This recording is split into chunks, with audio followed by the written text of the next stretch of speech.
What's happening, film friends? Dave the Film Junkie here. Guess what? Yours truly did not get invited to the set of Spider-Man Homecoming like some of these other goddamn people who run blogs and websites. Jesus!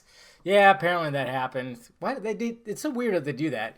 And then there's like an embargo. You can't say anything for like 6 months, sometimes a year. Like the people just saw they went to the Justice League set. Jesus. And apparently this is what's happening now. So a lot of information came out about Spider-Man Homecoming. You know, stuff about Vulture, Michael Keaton. You know, they talk about him and why they chose him, and what's his vendetta basically. And it's pretty interesting. I really hope, because you know how the MCU really lacks on their villains. Pretty much Loki is like the standard. I think that's why it's been pretty difficult. It's because Loki set such a standard in Thor and then Avengers, and nobody has been able to reach him. Michael Keaton's good. He's a great actor, but I mean, it's all about how they write the character. And basically, I mean, it says that his vendetta is going to be a little different. Like, he doesn't feel that Tony Stark deserves his recognition for all that he's done. And just stuff like that. I guess we'll find out. But, you know, they talk about the high school element, how they prepared the actors by having them watch, like, John Hughes movies because they want to have that vibe and everything. So that stuff's pretty cool. And then stuff we heard before, too. Like, Tom Holland actually went undercover to high school just to get a more feel for it.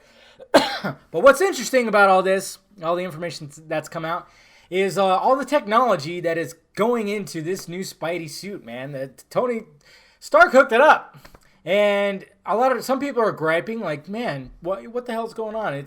Peter's smart. He's supposed to come up with all this shit himself. It's like, yeah, he comes up with the web shooters and all that, but where is a kid who's 16 years old going to get a spiffy fucking Spidey suit? That was what I didn't understand about the previous Spider-Man. It was like, how does he get all this money to get the suits and to get something that looks and just like skin tight and that he can move around in and that he can, crawl up buildings? And I always found that a little strange. I think it's pretty cool that it's like, yes, Tony Stark has the technology. He has the money to make him a suit.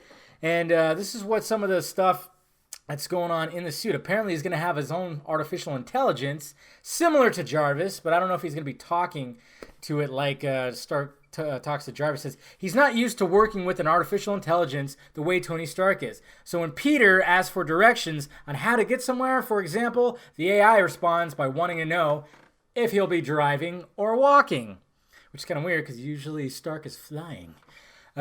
He's always flying. And then it also talks about a variety of different modes that happen with the suit, adjusting the spread and type, like the swinging web ball, ricochet web, a web that functions like a taser, and one that shoots multiple webs at the same time, and so on. There's a lot of shit in there. And apparently he's got a parachute, a heater, an airbag, the ability to light up.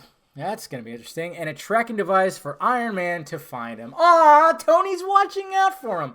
And apparently, too, spoiler alert, if you don't want to hear how many scenes that Iron Man's in, stop the video now, but I'll give you some time. Ready? 3, 2, 1.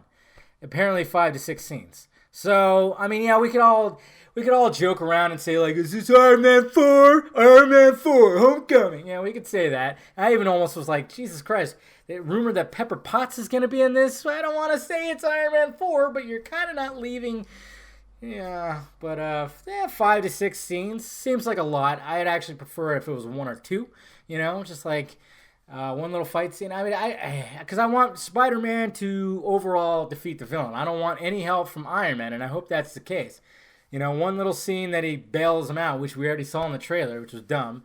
I don't want to see him at the end scene. Well, maybe like at the very end when they could be talking. Or maybe he'll welcome into the Avengers. That's cool. But I don't want him to bail him out at the end. Who knows? Probably is going to. I don't know. Anyways, guys, so there you go. He's going to have a lot. You just got to wonder, is like Infinity War, is he going to get the Iron Spidey suit? He might. Shit, upgrade that with the different colors and have some legs and shit that... I don't know if that would actually work. But anyways, guys, let me know your thoughts about this down below in the balls area. What do you think about all the technology that's going in the suit? Like I said, there might be a lot of technology that's like a little overkill, sure. But it was always weird to me that a young kid or a young guy who had like no money, got this spiffy suit that he could shoot webs out of right here. He could grab onto the walls, special latex, special material that looked really, really cool. It was always weird to me that he got all that shit. And even like the Spidey stuff, like it's like, I mean, I guess they already covered that in Civil War that he makes the webbing. But, you know, it's just always weird to me with the previous ones that he had all that shit. And this one, we actually see he makes a costume that looks absolutely ridiculous. And then he has a really cool one that's made by somebody who can actually supply him with all that shit. So I like that idea. Anyways, guys, please hit that like, thumbs up button if you'd be so kind. Subscribe to this channel. Subscribe to the other channel. Follow me on the social media stuff floating right above my head, guys. Talk to you later.